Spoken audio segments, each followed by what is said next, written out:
ನಮಸ್ಕಾರ ಸ್ನೇಹಿತರೆ, ಎಲ್ಲರಿಗೂ welcome to Lakshmi's cooking channel. ಇವತ್ತು ನಾನು ನಿಮಗೆ ತೋರಿಸೋ ರೆಸಿಪಿ ಏನಂದ್ರೆ, ಎಲ್ಲರಿಗೂ ಇಷ್ಟ ಆಗೋ ಮನೆಯಲ್ಲೇ ಸುಲಭವಾಗಿ ಮಾಡ್ಕೊಳ್ಬಹುದಾದ ಹೆಲ್ತ್ಗೆ ಬಹಳ ಒಳ್ಳೆಯದಾದಂತಹ ಸೋಯಾ ಚಂಕ್ಸ್ ರೆಸಿಪಿ. ಬರ್ರಿ ನಾನು ಯಾವ ರೀತಿಯಾಗಿ ಮಾಡ್ತೇನಂತ ಹೇಳಿ ತೋರಿಸ್ಕೊಡ್ತೇನಂತ. ಮೊದಲಿಗೆ ಮೇನ್ ಬೇಕಾಗಿರೋ ಐಟಮ್ಸ್ ಅಂದ್ರೆ ಸೋಯಾ ಚಂಕ್ಸ್. ಇದನ್ನ ನಾನು ಒಂದು 10 ನಿಮಿಷ ಬಿಸಿನೀರೊಳಗ ನೆನೆ ಇಟ್ಟಿದ್ನಿ. ನೀವು ಬೇಕಂದ್ರೆ ಕುದಿಸ್ಕೋಬಹುದು. ಒಂದ್ 5 ನಿಮಿಷ ಬಿಸಿನೀರೊಳಗ ಸ್ವಲ್ಪ ಉಪ್ಪು ಹಾಕಿ ನೆನೆ ಇಟ್ಟಿದ್ನಿ. ಈಗ ನೋಡ್ರಿ, ಅದನ್ನ ಸ್ವಚ್ಛಗೆ ಸ್ವಲ್ಪನು ನೀರ್ ಇಲ್ದೇ ಇರೋ ತರ ಹಿಂಡ್ಕೋಬೇಕಾಗ್ತೈತಿ. ನೀರಿದ್ರ ಸ್ಮೆಲ್ ಹೋಗುದಿಲ್ಲ, ಅದ್ರ ಸಲುವಾಗಿ ನೀರ್ ಚಲೋ ತಮ್ಗೆ ಹಿಂಡ್ಕೋಬೇಕು. ಹಿಂಡ್ಕೊಂಡ ನಾನು ಒಂದ್ ಬೌಲಿಗೆ ಹಾಕೊಳತೇನೆ. ನೋಡ್ರಿ, ಈ ರೀತಿಯಾಗಿ ಮಾಡ್ಕೋಬೇಕಾಗ್ತೈತಿ. ಈಗ ಒಂದ್ ಪ್ಯಾನ್ ಒಳಗ 1-2 ಟೇಬಲ್ ಸ್ಪೂನ್ ಅಷ್ಟ ಎಣ್ಣೆ ಹಾಕೋಬೇಕು. ಹಾಕೊಂಡ ಅದಕ್ಕ ಸೋಯಾ ಚಂಕ್ಸ್ ಹಾಕಿ ಸ್ವಲ್ಪ ಅರಿಶಿನ ಪುಡಿ, ಸ್ವಲ್ಪ ಉಪ್ಪು ಹಾಕೊಂಡ 1-2 ನಿಮಿಷ ಲೋ ಫ್ಲೇಮ್ ಒಳಗನ ಫ್ರೈ ಮಾಡ್ಕೋಬೇಕಾಗ್ತೈತಿ. ನೋಡ್ರಿ, ಈ ರೀತಿಯಾಗಿ ಫ್ರೈ ಮಾಡ್ಕೊಳತೇನಿ. ಇದನ್ನ ಈಗಿದ ಆಗೈತಿ. ಇದನ್ನ ಒಂದ್ ಪ್ಲೇಟಿಗೆ ಹಾಕೊಳತೇನಿ. ನೋಡ್ರಿ, ಈ ರೀತಿ ಮಾಡೋದ್ರಿಂದ ಟೇಸ್ಟ್ ಬಹಳ ಅಂದ್ರ ಬಹಳ ಚಲೋ ಬರ್ತೈತಿ. ಈಗ ಅದೇ ಪ್ಯಾನಿಗೆ 1-2 ಟೇಬಲ್ ಸ್ಪೂನ್ ಅಷ್ಟ ಎಣ್ಣೆ ಹಾಕೊಂಡ ಎಣ್ಣೆ ಕಾದ್ಮೇಲೆ ಸ್ವಲ್ಪ ಜೀರಿಗೆ ಹಾಕೊಳತೇನಿ. ಅದೇ ರೀತಿಯಾಗಿ ಸ್ವಲ್ಪ ಚಕ್ಕೆ ಹಾಕೊಳತೇನಿ. 2-3 ಲವಂಗ, 1 ಉಳ್ಳಾಗಡ್ಡಿನ ಕಟ್ ಮಾಡಿ ಹಾಕೊಳತೇನಿ. 1-2 ನಾರ್ಮಲ್ ಸೈಜ್ ಒಳಗಿರುವಂತಹ ಟೊಮ್ಯಾಟೊನ ಹಾಕೊಳತೇನಿ. ನೋಡ್ರಿ, ಹಾಕೊಂಡು ಲೋ ಫ್ಲೇಮ್ ಒಳಗನ ಫ್ರೈ ಮಾಡ್ಕೋಬೇಕಾಗ್ತೈತಿ. ಫ್ರೈ ಆದ್ಮೇಲೆ ಇದಕ್ಕ ಅಲ್ಲ ಬೆಳ್ಳುಳ್ಳಿನ ಹಾಕೊಳತೇನಿ. ನಿಮ್ ಕಡೆ ಅಲ್ಲ ಬೆಳ್ಳುಳ್ಳಿ ಪೇಸ್ಟ್ ಇದ್ರು ನೀವು ಲಾಸ್ಟ್ ಒಗ್ಗರಣೆ ಮಾಡುವಾಗ ಹಾಕೋಬಹುದು.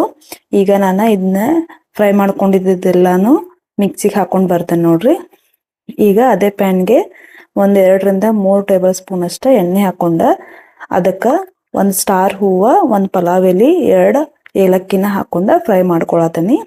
ಅದೇ ರೀತಿಯಾಗಿ 1 ದೊಡ್ಡ ಸೈಜ್ ಉಳ್ಳಾಗಡ್ಡಿನ ಸಣ್ಣಗ ಕಟ್ ಮಾಡಿ ಇಟ್ಕೊಂಡಿದ್ನಿ, ಅದನ್ನು ಹಾಕೊಂಡ ಫ್ರೈ ಮಾಡ್ಕೊಳತೇನೆ. ನೋಡ್ರಿ, ಈ ತರ ಗೋಲ್ಡನ್ ಬ್ರೌನ್ ಬರೋ ತನಕನು ಫ್ರೈ ಮಾಡ್ಕೋಬೇಕಾಗ್ತೈತಿ. ಅಂದ್ರನ ಟೇಸ್ಟ್ ಚಲೋ ಬರ್ತೈತಿ. ಈಗ ಇದಕ್ಕ 2 ಹಸಿ ಮೆಣಸಿನ್ಕಾಯಿನ ಉದ್ದುದ್ಕ ಕಟ್ ಮಾಡಿ ಹಾಕೊಳತೇನಿ. ಮತ್ತ ರುಬ್ಬಿಟ್ಕೊಂಡಿದ್ದ ಮಸಾಲಿನ ಎಲ್ಲಾನು ಇದಕ್ಕ ಸೇರಿಸಿ ಒಂದ್ಸರಿ ಫ್ರೈ ಮಾಡ್ಕೋಬೇಕಾಗ್ತೈತಿ. ಈಗ ಮಸಾಲೆ ಐಟಮ್ಸ್ಗಳನ್ನ ಹಾಕೊಳ್ಳೋಣಂತ. 1 ಟೇಬಲ್ ಸ್ಪೂನ್ ಅಷ್ಟ garam masala, 1 tea table spoon ಅಷ್ಟ ಅರಿಶಿನ ಪುಡಿ, 1 ಟೇಬಲ್ ಸ್ಪೂನ್ ಅಷ್ಟ ಅಚ್ಚ ಖಾರದ ಪುಡಿ ಹಾಕೊಂಡ ರುಚಿಗೆ ತಕ್ಕಷ್ಟು ಉಪ್ಪು ಹಾಕೊಂಡು ಫ್ರೈ ಮಾಡ್ಕೋಬೇಕು. ಆಮೇಲೆ ಲಿಡ್ ಕ್ಲೋಸ್ ಮಾಡಿ 1-2 ನಿಮಿಷ ಬೇಯಿಸ್ಕೊಂಡ್ರ ಈ ರೀತಿಯಾಗಿ ಬರ್ತೈತಿ. ನೋಡ್ರಿ, ಈ ರೀತಿಯಾಗಿ ಫ್ರೈ ಆಗೈತಿ. ಇದನ್ನ ನಾವು ಜಾಸ್ತಿ ಕುದಿಸ್ಕೊಳ್ಳೋ ಅವಶ್ಯಕತೆ ಇಲ್ಲ, ಯಾಕಂದ್ರೆ ನಾವು ಎಲ್ಲ ಫ್ರೈ ಮಾಡಿನ ಹಾಕೊಂಡಿರ್ತೀವಿ. ಈಗ ನೋಡ್ರಿ, ಸೋಯಾ ಚಂಕ್ಸ್ ಹಾಕೊಂಡು ಚಲೋ ತಮ್ಗೆ ಮಿಕ್ಸ್ ಮಾಡ್ಕೋಬೇಕು. ಅದಕ್ಕೆ ಮಿಕ್ಸಿ ಜಾರ್ ಒಳಗ ಸ್ವಲ್ಪ ಮಸಾಲೆ ಉಳಿದಿರತ್ತಲ್ಲ, ಅದಕ್ಕೆ ಸ್ವಲ್ಪ ನೀರು ಹಾಕೊಂಡು ಇದಕ್ಕೆ ಹಾಕಿ ಇನ್ನೊಂದ್ಸಲ ಚಲೋ ತಮ್ಗೆ ಮಿಕ್ಸ್ ಮಾಡ್ಕೊಂಡ್ರ ಆಯ್ತು. ನೋಡ್ರಿ, ಈ ರೀತಿಯಾಗಿ ಬರ್ತೈತಿ. ಬಹಳ ಅಂದ್ರ ಬಹಳ ಟೇಸ್ಟ್ ಆಗಿರ್ತೈತಿ. ಸಣ್ಣ ಮಕ್ಕಳಿಂದ ಹಿಡಿದ ದೊಡ್ಡವ್ರ ತನಕನು ಇದನ್ನ ಬಹಳ ಇಷ್ಟಪಟ್ಟು ತಿಂತಾರು. ಈಗ ಲಿಡ್ ಕ್ಲೋಸ್ ಮಾಡಿ 5-6 ನಿಮಿಷ ಲೋ ಫ್ಲೇಮ್ ಒಳಗನ ಕುದಿಸ್ಕೋರಿ. ನೋಡ್ರಿ, ಓಪನ್ ಮಾಡಿದ್ಮೇಲೆ ಈ ರೀತಿಯಾಗಿ ಬಂದೈತಿ. ಈಗ ರೆಡಿ ಆಗೈತಿ. ಇದಕ್ ಮೇಲೆ ಸ್ವಲ್ಪ ಕಟ್ ಮಾಡಿ ಇಟ್ಕೊಂಡಿರುವಂತಹ ಕೊತ್ತಂಬರಿ, ಸ್ವಲ್ಪ ಕಸೂರಿ ಮೇಥಿನ ಹಾಕೊಂಡ ಇನ್ನೊಂದ್ಸರಿ ಚೆನ್ನಾಗಿ ಮಿಕ್ಸ್ ಮಾಡ್ಕೊಂಡ್ರ ರೆಡಿ ಆಯ್ತು. ನೋಡ್ರಿ, ನಮ್ದ ಸೋಯಾ ಚಂಕ್ಸ್ ಕರಿ. ಇದನ್ನ ನೀವು ಚಪಾತಿ, ಅಕ್ಕಿ ರೊಟ್ಟಿ, ಜೋಳದ ರೊಟ್ಟಿ ಜೊತೆಗೇನು ಕಾಂಬಿನೇಷನ್ ಆಗಿ ತಿನ್ಬೋದು. ನಿಮ್ಗ ಈ ವಿಡಿಯೋ ಇಷ್ಟ ಆದ್ರ ಲೈಕ್ ಮಾಡ್ರಿ, ಲಕ್ಷ್ಮಿ ಕುಕಿಂಗ್ ಚಾನಲ್ಗೆ ಸಬ್ಸ್ಕ್ರೈಬ್ ಮಾಡ್ರಿ. ಮುಂದಿನ ವಿಡಿಯೋದಾಗ ಇನ್ನೊಂದು ಮನೆ ರೆಸಿಪಿ ಜೊತೆಗೆ ಮತ್ ಸಿಗೋಣ್ರಿ.